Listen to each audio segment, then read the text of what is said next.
नमस्कार मित्रांनो, मी डॉक्टर संदीप नेमाणी, हेमॅटॉलॉजिस्ट म्हणजे रक्तविकार तज्ञ, उषा हेमॅटॉलॉजी सेंटर मिरज. आज एक नवीन विषय घेऊन आलोय आणि विषय म्हणण्यापेक्षा हा एक प्रश्न आहे जो की मला नातेवाईक नेहमी विचारत असतात.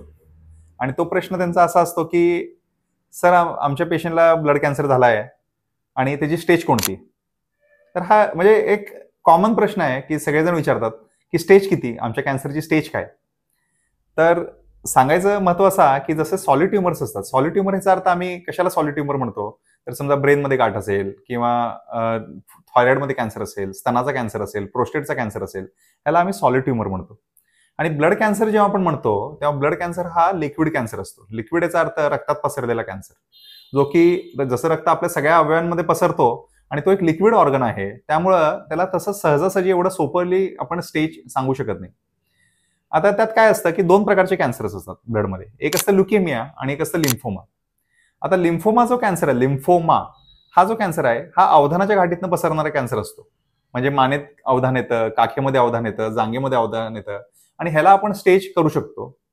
पण जे लिक्विड कॅन्सर आहे, ज्याला मी ल्युकेमिया म्हणतो, त्याला आपण स्टेज करणं अवघड असतं.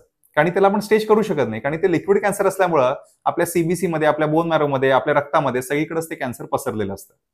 त्यामुळे स्टेज सांगताना आपण कधी ल्युकेमियाची स्टेज सांगत नाही, पण जे हॉजकिन्स लिम्फोमा आणि नॉन हॉजकिन्स लिम्फोमा हे जे अवधानाच्या गाठीतनं पसरणारे रक्ताचे कॅन्सर आहेत, त्याच्यामध्ये आपण युजली स्टेज 1, स्टेज 2, स्टेज 3 असं सांगतो. म्हणजे समजा एखादी गाठ असेल लिम्फोमाची आणि ती छातीमध्ये असेल आणि इतरत्र कुठे नसेल किंवा मानेत असेल आणि कुठे नसेल, तर आपण त्याला स्टेज 1 म्हणतो. तर छातीत आणि मानेत असेल तर आपण त्याला स्टेज 2 म्हणतो. जर छातीत, मानेत आणि पोटात तिन्हीकडे असेल तर आपण त्याला स्टेज 3 म्हणतो. आणि जर का ती बोन मॅरोमध्ये, लिव्हरमध्ये किंवा सर्वत्र पसरलेली असेल तर आपण त्याला स्टेज 4 असं म्हणतो. हे सिंपल एक लॉजिकली आहे की किती स्प्रेड आहे त्या कॅन्सरचा, त्याच्यावरून आपण त्याला स्टेजिंग करतो. आणि हे लिम्फोमाला शक्य असतं, ल्युकेमियाला शक्य नसतं. सगळ्यात महत्वाचा भाग हा स्टेज नसून किती लवकर पेशंटचं निदान झालंय आणि किती लवकर पेशंट हा आमच्याकडे आला आहे आणि त्याला किती फिट आहे ट्रीटमेंट करताना, ह्या गोष्टी महत्वाच्या असतात. म्हणजे एखादा तरुण पेशंट असेल आणि फिट असेल, काही त्याला बीपी, शुगर, हार्टचे प्रॉब्लेम्स नसतील आणि लवकर निदान झालेलं असेल आणि लगेच निदान झाल्या ट्रीटमेंटची तातडीनं सुरुवात झाली असेल, तर त्याचे आउटकम फार चांगले असतात.